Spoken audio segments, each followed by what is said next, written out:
Now, 6 years ago, Hannah Westwood was 3 months pregnant and very excited about her new baby. But within weeks, she was diagnosed with a brain tumour.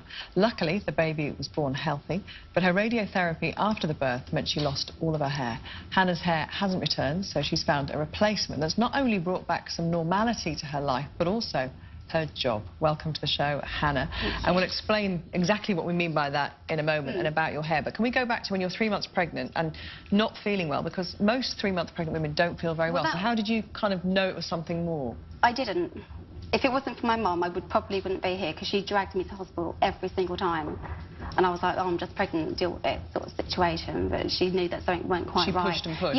Yeah, she pushed me there. And they eventually found it. It did take a while. And when they discovered it, what were the options presented to you? I didn't have an option. It had to come out, end of, otherwise neither of us would be there. It was obviously dangerous for the baby, but so they operated on you while... 20 weeks pregnant, yeah. And there was a risk, obviously, that the baby would not survive that procedure? Yeah, a massive risk, because it's an 8-hour operation. It was unlikely that she would survive, but somehow she did, so... She was born healthily? Yeah, she was in the neonatal unit for about 2 weeks, but yeah, she was small but healthy. Well, she's very healthily munching away on a chocolate muffin in the audience at the moment. Yeah, there she is, Summer, with her incredible auburn hair. Give us a smile, Summer. It's not that good, the chocolate muffin, she said. So she came out, she was healthy, and you were a new mum, but then you had to have more treatment. But then the long road of sort of doing my treatment and getting me through that, and Mum was there to support me and look after the newborn baby, and I had to have treatment every single day. You were having radiotherapy? Radiotherapy every single day. What's that like? It's not as bad as what I thought it would be. I was petrified to begin with. The planning was more scary than the actual doing of it. It's being sort of nailed to a table and left in a room on your own, that's quite scary. But the actual process is quite fast and easy. But obviously it's left me with this problem. And you had no hair, the hair dropped out? I've got some. I've got a little pieces through here. You see the kind of hair you're left with? Yeah, like that, like that. And so what hair I have got, they attach a mesh and pull bits through and then attach...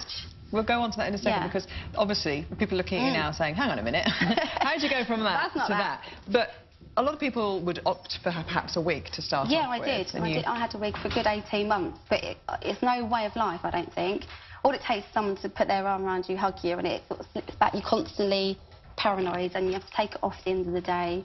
So you just relive everything at the end of the day. And for your job as a hairdresser... Oh, massively. Confident. It's your calling card. There's no way I could have worked in a salon, in a decent salon, wearing a wig. I wouldn't have had the confidence to do it.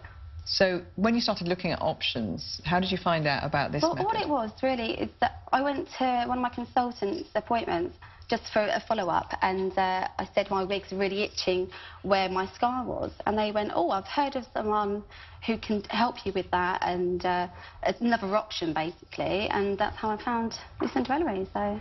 So what's the system called? It's Intralace System. Intralace? Yeah. And explain what happens then. It's a mesh that goes over the head, and they pull through what hair you have got. I think you have to have some, very minimal amount, but you have to have some to pull through the mesh. This is the process. And then they do little plaits and attach a hair weft to the mesh. Right. So it's almost like extensions and a wig in one. And this is not you, this is somebody else. No, it's a long process. It's like an 8-hour process to have it all done.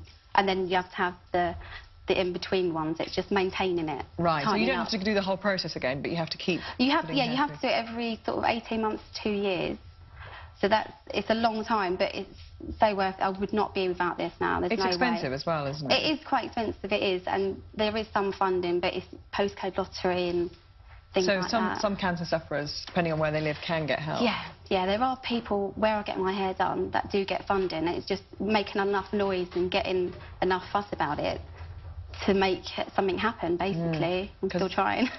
And the hair that's used, where's that from? It's real hair. I suppose it's the same as hair extensions, probably from Russia and places like that where they sell their hair, and then it gets processed in like a factory of some sort, and then that's how they apply it onto the hair wefts and whatnot. And then you can colour it as well if you want. Some of it's pre-coloured already, and some of it is coloured. Mine's pre-coloured and coloured, so I've got a bit of both. And if you wanted to, you can trim it. Yeah. Obviously, it's not going to grow. Yeah, it won't grow back, but you can trim it, sort of get rid of any dead ends or anything like that, make it a bit cleaner looking. Incredible, I imagine, for confidence as well. I mean, you know, aside from working in hairdressing, as a woman... Massively, it's massive. a I huge wasn't thing, myself I didn't fully become myself after getting better from all the radiotherapy until I had this system done. Then I felt like me again. Even my mum said, oh, I've got my daughter back, you know?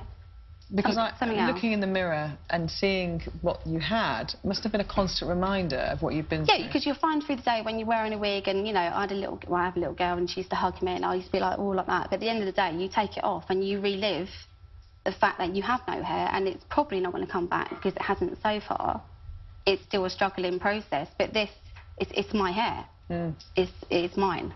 And I know I've read a journalist who went through this process, who'd had a life of very, very thin, fine hair, and she said the confidence it gave her, and running her fingers through her hair for the first time in her life, that she'd had a thick head of hair.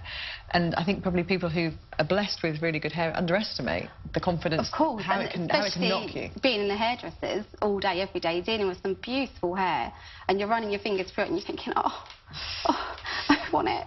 And I know one of the reasons you want to talk about this is because you would like to see more post-cancer sufferers and people who've gone through radiotherapy and lost their hair have the opportunity. I wish there was someone who had the same situation as me back when I was like that, when I was struggling through the whole cancer situation and not knowing what was going to happen next and if I would survive and I'd be normal again.